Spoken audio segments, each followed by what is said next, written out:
Hey gaming crew, welcome to my top 3 games of September 2018. If you'd like to hear the previous month's podcast, you'll find the link in the description below. Please note, this is my top 3 list out of all the games I've played throughout the month. It does not include games that I played before 2018.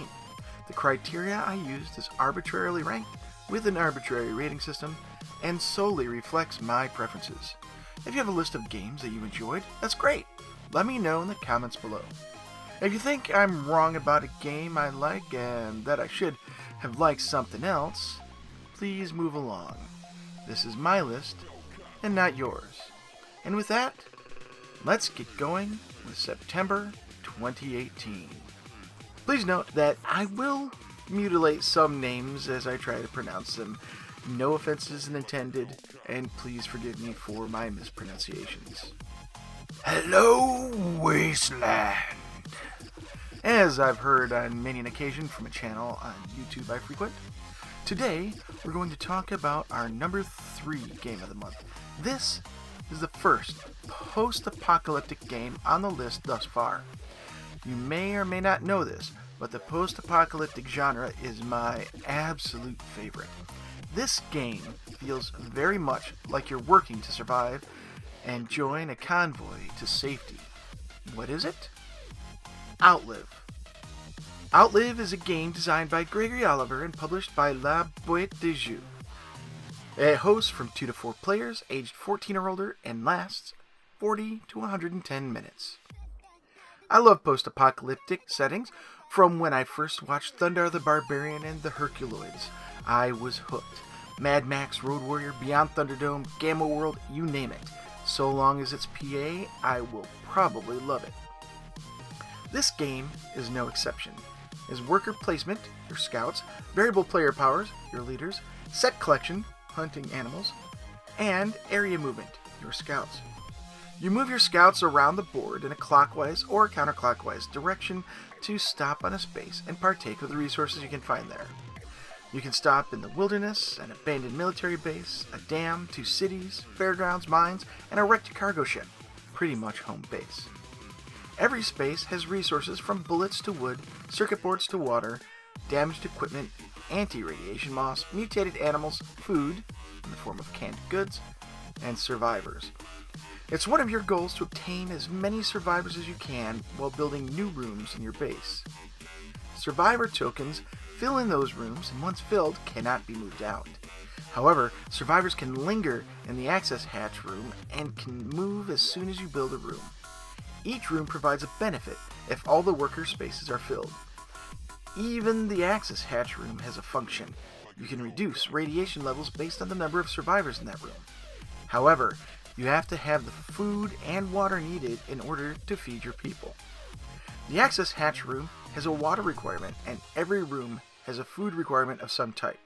If you don't have enough, survivors stop surviving, and you run the risk of losing a room bonus if you're not careful. You also have the ability to repair damaged equipment, which can get you to a higher spot on the cargo ship, increase your strength in a fight, get more resources at a space, and other benefits. But you have to be careful. If an opponent lands on a space you occupy with an active scout, and that opponent's scout strength is higher than your scout's, that opponent can intimidate you and steal resources. You can defend by discarding bullets, but that can become expensive if it happens a lot. In addition to the daily chores of surviving, there are events each round which cause detrimental effects each turn unless they're dealt with. These require resources which you're trying to use to build rooms and repair equipment. But if you're able to finish the job, you gain the event as a victory points. Another warning. Each round has the potential of increasing the current radiation level in the area, so you need to find ways to keep that radiation at bay. After the last event completes, the game ends. The person with the most victory points, due to buildings, survivors, animal sets, equipment, and event cards, wins. This is an outstanding game that is relatively quick if everyone knows what they're doing, or if you're playing with 2 players. The game starts to stretch into extra innings when you have 3, and 4 players takes the game even longer. Even more so if you have new folks at the table. but overall the game is pretty easy to learn despite its complexity.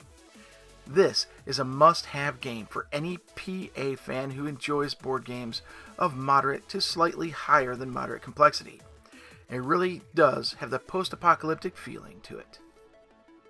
The next game on the list has been in the top 3 in a previous month. Actually, it's been in the same spot as well. Terraforming Mars is our number 2 game for this month. It's a treat to play a board game multiple times within a month, and Terraforming Mars is one of my favorite science fiction games out there. Everything I've said before in July applies here as well. I can't say this enough. Try the game if you enjoy science fiction Euro-style games with player interaction. You may want to buy it. The top game that I played in August, my number 1, is also a post-apocalyptic game. It's got player movement, variable player powers, trading, dice rolling, role-playing, tons of cards, a map of the US, and a way to set things up that the permutations for replayability are off the charts. Or I'm just too lazy to calculate it. What is it? Fallen Land, a post-apocalyptic board game. Fallen Land is a game designed by Sean Cahill and John Lundgren. It's published by Fallen Dominion Studios, LLC. The game hosts from 2 to 5 players with solo variants, aged 14 or older, and lasts from 120 to 300 minutes. This game. Holy crap. The complexity of this game is up there. Way up there. Higher than what Board Game Geek reports it at. But once you get the hang of the game, it becomes far more manageable. Each player represents a faction that is trying to increase its reputation and or town health in order to become the top dog of the PA world of the US. Players control a set of 6 characters, possible vehicles, and lots of equipment. This party moves around the map trying to uncover missions, take over resource outposts, protect their HQ, gain technology, upgrades, better equipment, and fight off other players or events. The setup for this game is pretty insane. You'll roll D%, 1 to 100% using 2d10, several times, and you'll place random missions at the results of the rolls.